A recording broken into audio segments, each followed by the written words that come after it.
we have to determine the true value of compound statement, and we have given that P, the simple statement, is false. Let me write this here. P is false.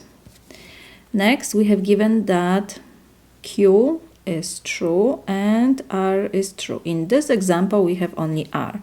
So R, the simple statement, is true.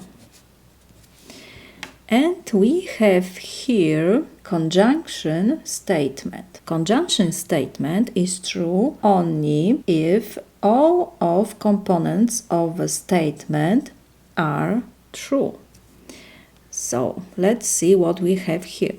We have parentheses. So first we will check what we have in parentheses. P or R. So we have here disjunction. Disjunction is false only when both simple statements are false. We have that R is true. So it means that P or R, I can put this in parentheses, is true. Why?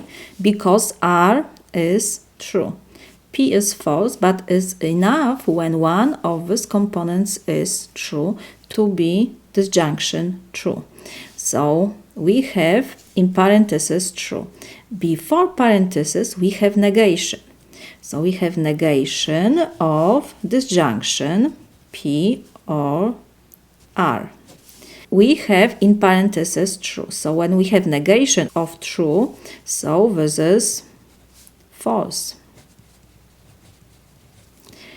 And on the right side we have R. R is true.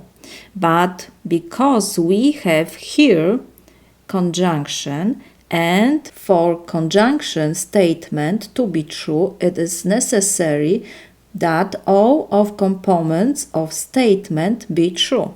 Because the first part, this, is false, it means that this compound statement is false. So let me write this, that not P or R and R is false. Why? One more time. Because we have this part false.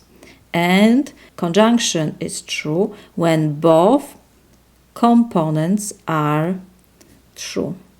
So this is my solution.